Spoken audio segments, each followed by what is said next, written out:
Savez-vous que la psychogénéalogie peut aider à se détacher d'une personne manipulatrice, perverse, narcissique? Pourquoi et comment? Commençons déjà par le début. Comment fonctionne cette personne? Masculine ou féminine? Je ne fais aucune distinction. Un ou une, je vais partir sur un, c'est plus simple, un manipulateur pervers narcissique est quelqu'un qui est en grande souffrance, mais qui ne se remettra jamais en question. Il le fera juste croire. C'est une personne qui a un besoin énorme qu'on lui porte de l'attention, qu'on l'aime. Et souvent, c'est quelqu'un qui a un aura particulier, qui sait parler, qui est intelligent. Il a besoin de quoi? Il a besoin de soumettre quelqu'un qui va le mettre sur un piédestal. Pour que ça lui cause beaucoup, énormément de plaisir, il faut qu'il y ait une petite bagarre. Et il va aller chercher une personne intelligente, voire très intelligente, mais aussi extrêmement sensible. Une personne qui peut avoir une ou plusieurs blessures conséquentes. C'est comme le pêcheur qui met un verre bien gras au bout de sa ligne et qui va aller pêcher le petit poisson qui a très envie de manger ce verre bien gras parce qu'il a très faim. Le petit poisson, si je prends un exemple, peut avoir une blessure d'amour, par exemple, parce que dans son enfance, il n'a peut-être pas été aimé, en tout cas comme il l'aurait désiré, par ses parents. Et là, il rencontre une personne qui lui apporte des tonnes d'amour.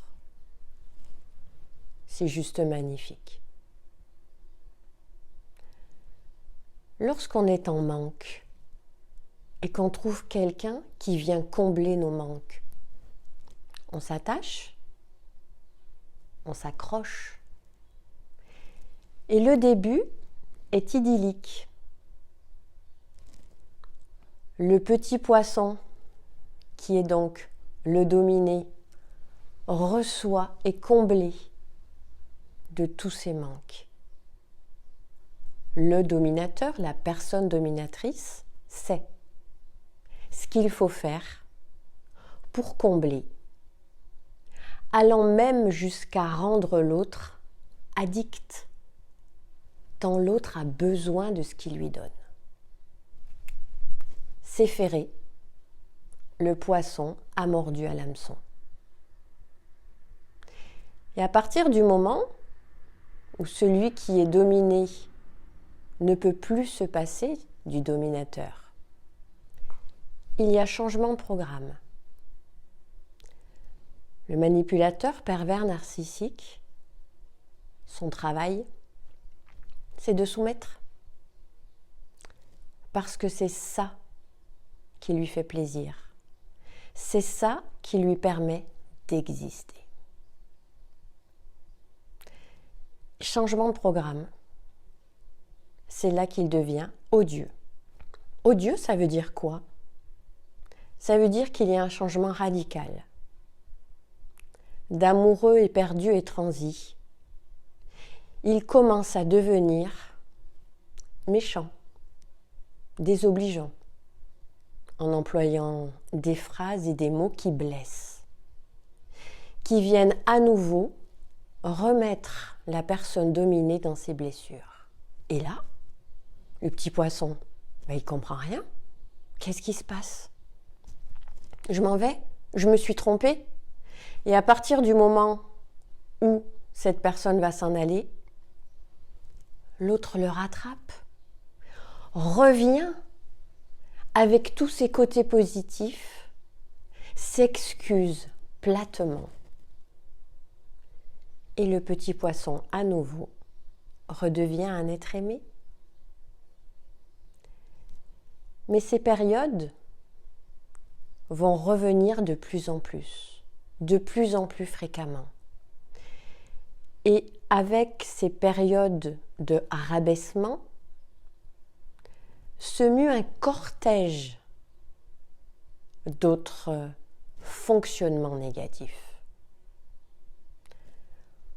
On commence le manipulateur pervers narcissique, commence à entreprendre un travail pour que son petit poisson ne soit qu'à lui, ne voit que lui. Et ça commence par l'isoler. On isole des amis qui pourraient peut-être voir qui est ce manipulateur. On isole de la famille. Parfois même on isole d'un travail. Et la personne qui est manipulée, dominée, en arrive à un moment à être seule en face de la personne manipulatrice, perverse, narcissique. Et ce qui est terrible, c'est qu'elle oscille tout le temps entre je l'aime, je l'adore parce qu'il m'apporte tout ce qui me manque, et je le déteste parce qu'il est en train de me montrer que je suis une personne qui ne sert à rien, qui n'est rien. Je suis une merde. Mais à qui en parler ? Je n'ai plus personne autour de moi. Ce fonctionnement, c'est un fonctionnement hyper destructeur, mais dont il est difficile de s'éloigner. Pourquoi ? Parce que tant qu'on a des blessures, on va chercher quelqu'un pour les combler. Et c'est le cas du petit poisson. Parfois, ces personnes qui sont dominées ont quand même le droit d'aller voir des thérapeutes parce que le dominateur, évidemment, va leur dire que si il ou elle a un problème, c'est de sa faute et qu'effectivement, c'est bien qu'il aille voir un thérapeute ou quelqu'un pour l'aider. Lui, le dominateur, lui ou elle, n'en a pas besoin. Ce n'est pas lui ou elle le problème.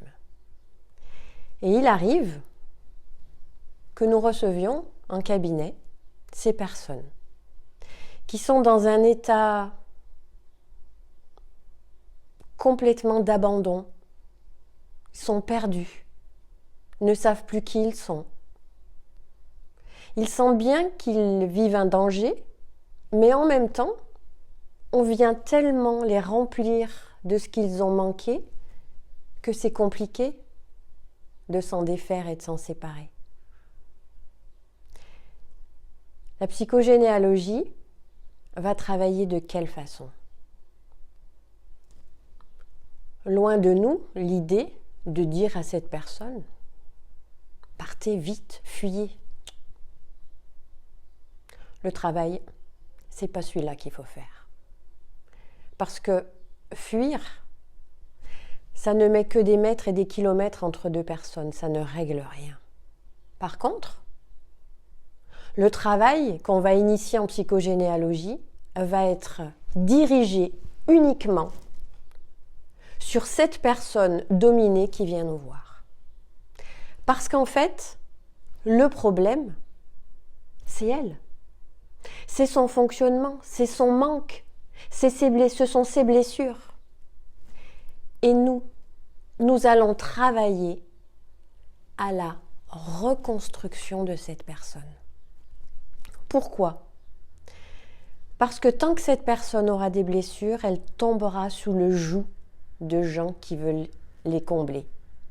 Le jour où elle n'a plus de blessures, plus de manque, le jour où elle aura appris à s'aimer elle-même, reconnaître qu'elle est une belle personne, qu'elle aura comblé ses blessures par tout l'amour qu'elle se donne, elle n'aura plus besoin d'aller le chercher ailleurs. Et c'est en ça que la psychogénéalogie est un outil inestimable pour accompagner toutes ces personnes qui sont sous le joug de dominateurs à se reconstruire dans leur estime d'elles-mêmes, dans leur amour d'elles-mêmes, dans leur confiance en elles, et ainsi de ne plus dépendre d'aucun manipulateur, d'aucun dominateur. Merci la psychogénéalogie de nous aider à accompagner de telles personnes en souffrance.